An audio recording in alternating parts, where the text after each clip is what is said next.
What's up guys? We're back up in Leavenworth making progress on the cabin interior. Last time we were here we were working on prep work, and now we've been able to get into some of the finishes. Let's start by taking a look at the floor.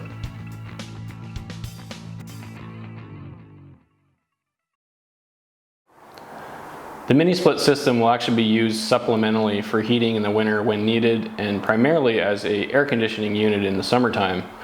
My main heating system is actually an electric radiant system in the floor that we have already installed. I wanted to give you guys a breakdown of how this system works and operates and is installed, so I've created a little mock-up for you guys. The first thing that we install is this underlayment, which is called Heat Matrix from SunTouch. This gets installed directly on top of the plywood subfloor with modified thin set. And then it takes a spool of loose wire, and the wire needs to be measured square footage very accurately because you cannot cut it. So you actually snap the wire into the underlayment and it sits flush. What we did was a 2-3-2 spacing, which is a nominal 2.5 inches spacing, which is the most efficient use of this wire. Once this is installed, we poured a self-leveling concrete. It's called liquid backer from Ardex. This protects the wire and allows us to continue to work on top of it without having our finished floor installed. I decided to go with a porcelain plank tile for the flooring. I wouldn't typically use tile as a floor because it's typically cold, but in this case it will create a nice thermal mass which will hold heat longer than a wood floor or a vinyl plank floor.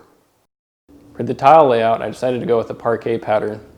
This particular material lays out in perfect squares, so I was able to get away with it and maintain straight and clean grout lines.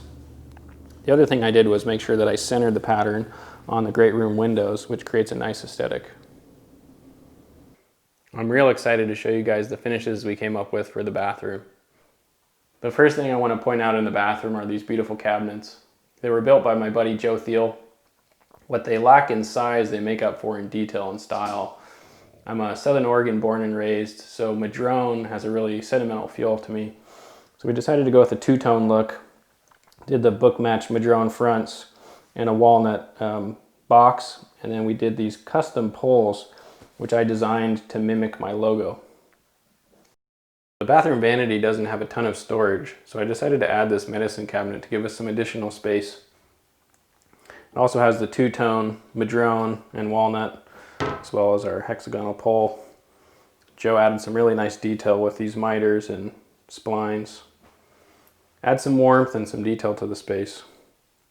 I told you guys I was going to do something epic with the tile work in here. What I decided to do was go with full-size porcelain panels. These porcelain panels allow me to get the look of a natural stone or marble and do these grain wraps at the fraction of the price of a true natural stone with zero maintenance. Starting with the floor, I did this all out of one piece of porcelain. And the reason I did that was I wanted to carry this veining all the way up and over and into the shower. To pull this look off was really tedious. There is zero room for error. If any of these pieces chip or break, you have to start from scratch.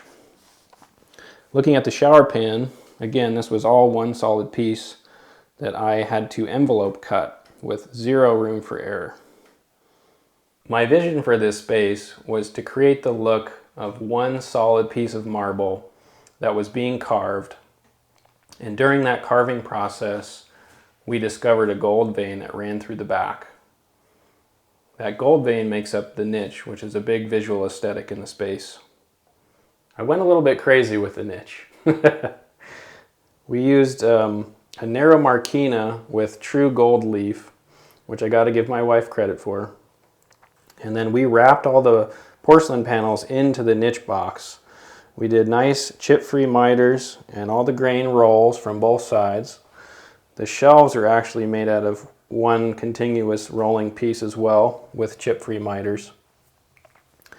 And then on the layout, I wanted to do this so that we had all full pieces in these boxes. So the lower box is one full piece height-wise. These bigger boxes are two full pieces, and then this is also one full piece. And in order to accommodate that layout, I made the width of these shelves particularly sized to allow that to work that way. We're really happy how everything's coming together, and we're super excited to have a functioning bathroom. There's a few more details to finish up in here. I've got some plumbing fixtures that are back ordered, a slide bar, and a handheld, and I've got some caulk lines to run and a little bit of sealer to do. I'll catch you guys next time when I get into cabinetry and finished carpentry. See you then.